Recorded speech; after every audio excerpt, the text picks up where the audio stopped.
नमस्कार, मैं doctor Ajay Pandey health awareness video programme में आपका स्वागत करता हूं। हम पिछले वीडियो प्रोग्राम में देखे हैं कि हाइपोथायराइडिज्म से संबंधित कैटेगरीज की जानकारी के बारे में। इस वीडियो प्रोग्राम में हम हाइपोथायराइडिज्म से संबंधित कुछ क्लिनिकल फीचर्स और सिम्टम्स के बारे में जानकारी जानते हैं। हाइपोथायराइडिज्म का मतलब low thyroid hormone levels, where hypo का मतलब होता है लो और हाइपर का मतलब होता है हाई। आगे जाने से पहले एक बार क्विकली हम लोग थायराइड हार्मोन का फॉर्मेशन के बारे में रिवाइज कर लेते हैं। हाइपोथैलेमस थायरोट्रोपिन हार्मोन यानी TRH रिलीज करता है और anterior pituitary thyroid stimulating hormone जो कि TSH रिलीज करता है। थायराइड ग्लैंड थायराइड हार्मोन जो कि T3 एंड T4 रिलीज करता है। अब आइए जानते हैं लो थायराइड हार्मोन लेवल्स यानी हाइपोथायराइडिज्म किस प्रकार हमारे शरीर के अन्य हिस्सों पे असर करता है। पहले थायराइड ग्लैंड से शुरू करते हैं। थायराइड ग्लैंड में सामान्य रूप से हाइपोथायराइडिज्म और हाइपोथायराइडिज्म में हाइपर या हाइपो दोनों में ग्वाइटर देखा गया है। ग्वाइटर एक enlargement of butterfly shaped gland को कहा जाता है। सामान्यतः से हाइपोथायराइडिज्म में ग्वाइटर लो आयोडीन लेवल्स के कारण देखा गया है। यह ग्वाइटर लो आयोडीन लेवल्स में थायराइड ग्लैंड के जो थायराइड फॉलिकल्स होते हैं वह फंक्शनेबल थायराइड हार्मोन रिलीज नहीं कर पाते, जिस कारण से फॉलिकल्स थायराइड फॉलिकल्स के अंदर जो लुमिनिन होता है थायराइड ग्लैंड का लुमिनिन, वहाँ पर थायरोग्लोबुलिन एक्यूमुलेट होकर ग्वाइटर का शेप ले लेता है। अब थायराइड लो थायराइड हार्मोन्स किस प्रकार से ब्रेन पर असर करते हैं आइए जानते हैं।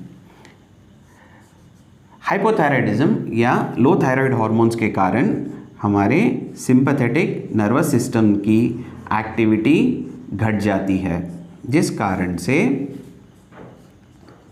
लेथार्जिक, फटीग,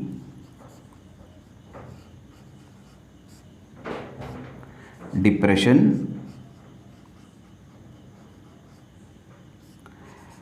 मेमोरी लॉस, आलस, थकान, डिप्रेशन या याददाश्त जाने की समस्या उत्पन्न हो सकती है।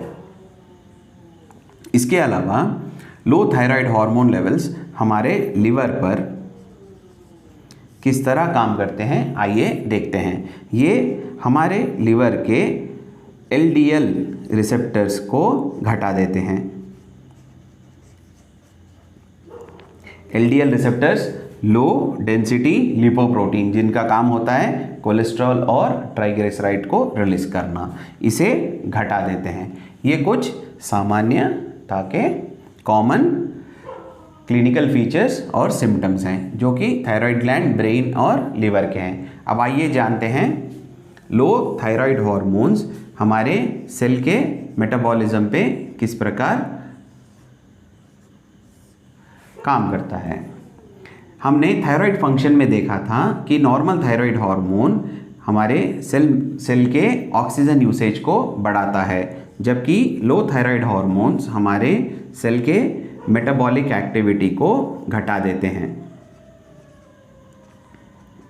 इस कारण से लो ATPs होते हैं और लो ग्लाइकोसिस, जिसे breakdown of glucose into pyruvic acid, जहाँ पर जो एनर्जी रिलीज होती है वह ATPs को बनाने में इस्तेमाल होती है, ये भी घट जाता है। इसके अलावा लिपोलाइसिस जो कि breakdown of glycerols and free fatty acids है। इसके अलावा ग्लाइकोजेनोलाइसिस, जो कि breakdown of glucose 1 phosphate and glucose है। जब ये सारे घट जाते हैं तो हीट भी घट जाती है। जब हीट घट जाता है तो बॉडी टेम्परेचर भी घट जाता है। जब बॉडी टेम्परेचर घटता है तो पेशेंट कोल्ड रेसिस्टेंट होता है। इसी कारण से हाइपोथायराइडिज्म में देखा गया है कि पेशेंट्स कोल्ड रेसिस्टेंट होते हैं। सेल मेटाबॉलिक एक्टिविटी के अलावा low thyroid hormone levels reproductive system पर भी अफेक्ट करते हैं। मेल्स में यह टेस्टोस्टेरोन को घटाते हैं और फीमेल्स में ये ईस्ट्रोजेंस को घटा देते हैं। इसके कारण ईस्ट्रोजेंस घटने के कारण इनफर्टिलिटी की समस्या उत्पन्न हो सकती है। इसके अलावा क्योंकि low thyroid hormone levels menstrual cycle को भी डिस्टर्ब करते हैं, जिस कारण से ओलिगोमेनोरिया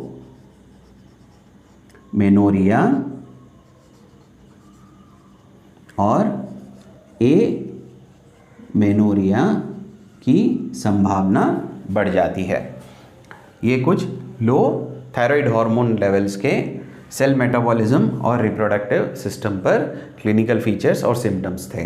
अब आइए जानते हैं लो थायराइड हार्मोन्स किस प्रकार से बोन एंड मसल पर असर करते हैं। बोन से शुरुआत करते हैं। Bone, normal thyroid hormone bone के ग्रोथ और मैच्योरेशन को बढ़ाता है, जबकि लो थायराइड हार्मोन लेवल्स बोन के ग्रोथ को और मैच्योरेशन को घटाते हैं।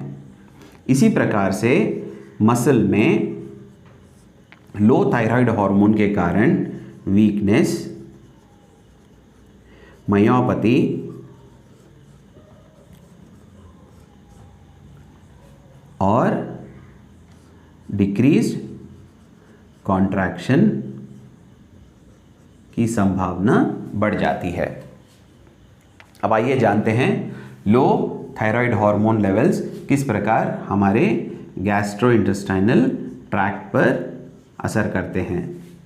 हमने फंक्शंस में पढ़ा, थायराइड हार्मोन फंक्शन में पढ़ा था कि ये मोटिलिटी को इंक्रीज करता है और सिक्रीशन को भी बढ़ाता है।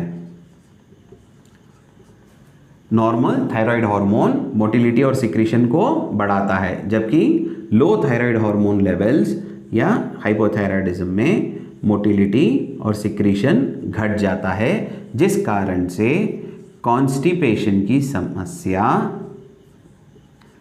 की संभावना बढ़ जाती है। इसी कारण से हाइपोथायराइडिज्म के पेशेंट्स में ज़्यादातर कॉन्स्टिपेशन देखा गया है। अब आइए जानते हैं लो थायराइड हार्मोन लेवल्स किस प्रकार से हमारे नॉर्मल कार्डियक आउटपुट पे असर करते हैं। ADR-B1 रिसेप्टर, ये हमने थायराइड हार्मोन फंक्शन में पढ़ा था। ADR-B1 रिसेप्टर जो कि बीटा 1 एडर्जेनिक रिसेप्टर होता है, ये हमारे कार्डियक मसल पे थायराइड हार्मोन के साथ प्रोसेस कर मसल का कॉन्ट्रैक्टिलिटी बढ़ाता है और इस कारण से स्ट्रोक वॉल्यूम बढ़ जाता है, जिस कारण से हार्ट रेट बढ़ता है और ब्लड प्रेशर इंक्रीज होता है। क्योंकि थायराइड हार्मोन के लेवल्स लो हैं तो यहाँ पर कॉन्ट्रैक्टिलिटी माइल्ड कम हो जाती है, जिस कारण से स्ट्रोक वॉल्यूम में चेंजेस आते हैं जो कि लो हार्ट रेट का कारण बनते हैं। लो हार्ट रेट को हम क्या कहते हैं? ब्रैडीकार्डिया। इसी कारण से हाइपोथायराइडिज्म के पेशेंट्स में लो हार्ट रेट्स पाए जाते हैं। जबकि ये सारे लो हैं तो ब्लड प्रेशर भी घटना चाहिए, परंतु इसमें ब्लड प्रेशर बढ़ता है। कारण क्योंकि low thyroid hormone levels blood vessel के वैसोकंस्ट्रेंट को बढ़ा देते हैं, जिस कारण से रेसिस्टेंस बढ़ जाता है, जो कि ब्लड प्रेशर को बढ़ाने में मददगार होता है। यह कारण से इसे सेकेंडरी हाइपरटेंशन का कारण बनता है। दोनों हाइपरथायरॉयडिज्म और हाइपोथायरॉयडिज्म दोनों भी सेकेंडरी हाइपरटेंशन के कॉज बनते हैं। अब आइए जानते हैं स्किन पर किस प्रकार से लो थायराइड हार्मोन लेवल्स असर करते हैं। नॉर्मली हमारे थायराइड हार्मोन के फंक्शन में हमने देखा था कि ब्लड वेसल्स डायलेट होकर ब्लड सप्लाई स्किन पर प्रॉपर फंक्शन के लिए सहायक बनता है, जबकि लो थायराइड हार्मोन लेवल्स में ब्लड वेसल्स कंस्ट्रेन हो जाते हैं, जिस कारण से स्किन पेल और हेयर लॉस, ब्रिटल नेल